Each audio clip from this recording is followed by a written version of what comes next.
Assalamualaikum warahmatullahi wabarakatuh.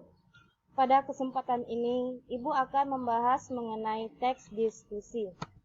Pada kali ini, kita akan membahas KD 3.9, yaitu mengidentifikasi informasi teks diskusi berupa pendapat pro dan kontra dari permasalahan aktual yang dibaca dan didengar.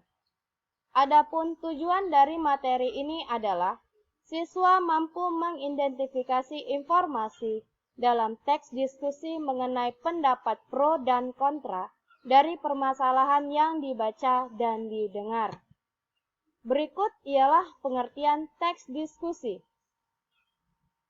Teks diskusi adalah sebuah teks yang memberikan dua pendapat berbeda mengenai suatu hal, satu pro dan satu kontra, yang menyebabkan kedua belah pihak menjadi saling membicarakan masalah yang sedang dipersoalkan.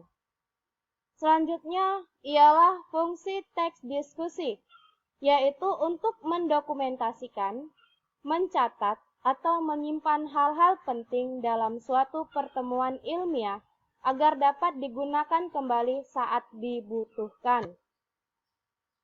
Sementara itu, tujuan teks diskusi ialah mencari kesepakatan atau kesepahaman gagasan atau pendapat dari beberapa pendapat pro dan kontra. Diskusi yang melibatkan beberapa orang disebut diskusi kelompok. Berikut ini ialah contoh teks diskusi tentang smartphone terhadap anak-anak. Keberadaan smartphone memang seakan udah jadi kebutuhan pada semua kalangan. Melalui alat ini, setiap orang bisa berkomunikasi dengan sesamanya jadi lebih mudah. Saat ini, pengguna smartphone bahkan gak cuma terbatas cuma orang dewasa aja, tapi juga anak-anak. Tapi sebetulnya hal tersebut masih menjadi perdebatan di kalangan masyarakat. Berbeda dengan yang justru menganggap smartphone mempunyai dampak positif buat perkembangan anak-anak.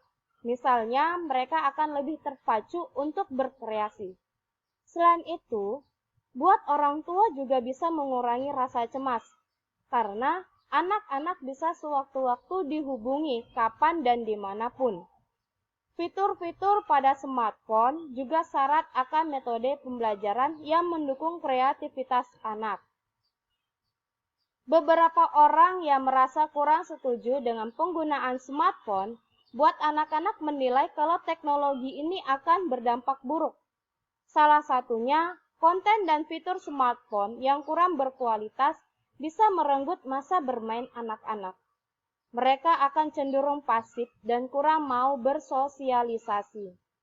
Sampai dewasa akan timbul rasa ketergantungan pada smartphone. Jadi, kesimpulannya yaitu penggunaan smartphone buat anak-anak emang masih diperdebatkan.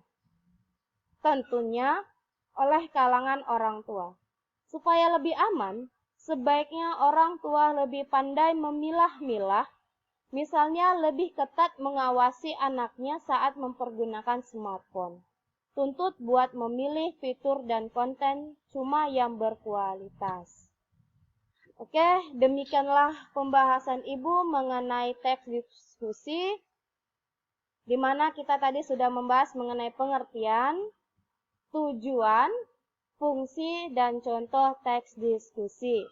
Semoga yang menyimak video ini memperoleh ilmu yang berkah dan bermanfaat. Demikianlah.